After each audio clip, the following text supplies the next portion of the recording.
About 3 months later, here we are.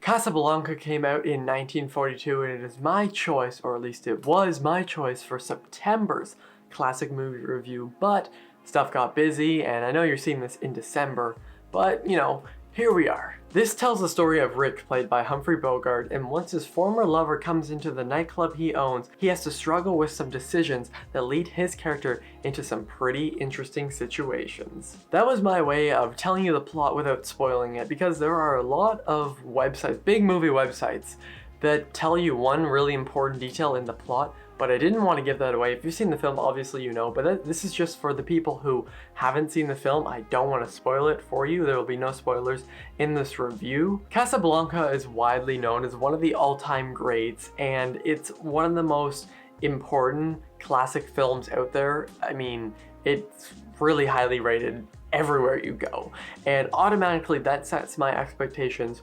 really high. I know that isn't exactly fair to do to a film, but you know, hey, let's talk about it. Although I wouldn't say my expectations were surpassed by any means, I would still say I basically loved it. I will admit I do have a few just tiny issues with the film, and I'll get into them right now, but I noticed that with a lot of these classics, I just have these little tiny problems with them, and some of them are nitpicks. The first 20 or 30 minutes of the film, I'd say I was not invested. That's just the truth. I was almost bored. I don't think bored is the right word, but I just was very uninvested. I think that's the proper term to use. And I was worried that I was going to come out of the film feeling very disappointed.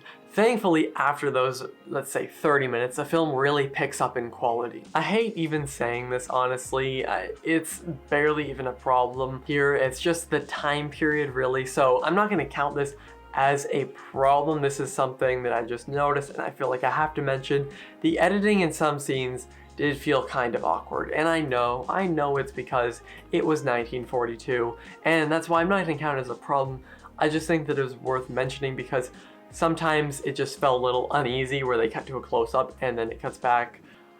I don't know, I really hate saying that, I just feel like I have to. That's really it for issues though, and a lot of those I could honestly see disappearing on rewatch. I know that's happened to some other people, I've read some other reviews, and I know that's a common thing to happen. I wouldn't call this one of the all-time best right now, just because, as I said, I did have tiny problems with it, but the best element and aspect of the film, in my eyes, was the script. After the main plot kicks in, I noticed how strong the script really was. There's also these themes of regret and almost sorrow that Humphrey Bogart and Ingrid Bergman show off so damn well. The director, Michael Curtiz, also is so damn good with his close-ups. I said that in my review of One Flew Over the Cuckoo's Nest from 2 days ago. It's really interesting with these close-ups though. As I mentioned before with those themes, he's able to portray them so well here and make the audience feel all these emotions. There were so many just fantastic scenes here, and they're iconic as hell, but some of them, without spoiling it, some of my favorites were the scenes with the character of Sam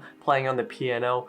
Just that music was beautiful and it fit the tone and the atmosphere so well. This whole World War II thing with, trust me, there's some stuff from the Second World War here, and if you've seen it, you know what I mean. And also that ending, even the last 20 minutes or so, there's just this amazing dynamic that happens. I won't spoil it, I won't do anything like that, but it's iconic as hell, and there's a reason for it. Casablanca is widely regarded as one of the all-time greats, and maybe I wouldn't call it an all-timer right now just because of some of the issues I had, but maybe after rewatch this could get to that level. But after those first 30 minutes, I could see why people love it. It features two heartfelt performances by Bogart and Bergman, an incredible direction, a fantastic ending, and one of the best scripts of all time. This right here is an example of great classic filmmaking. I'm gonna give Casablanca an A. We got one more of these classic reviews to go. The week of the 25th, one of the days before that, maybe the 23rd, that's what I have planned right now, because as I showed in my last two videos ago, that's what I meant. I have a calendar, and every single day I have a video planned in December. Really excited, lots of content, and I'll be reviewing It's a Wonderful Life. I've never seen it before. I'm super excited. Thank you to everyone watching too, because recently I've noticed in the past month, maybe month and a half, my channel has really grown. This may sound really dumb to a lot of the bigger channels, but it's like a subscriber every day over the past bit, and I need 19 more to get to 300, and that is my goal by the end of the year. Right now I'm at 281. Please, if you haven't already subscribed, please consider it, and tell me what you think of Casablanca in the comments down below. Is it one of the all-time greats in your eyes? Thank you all for watching. I'll see you guys next time. Over and out.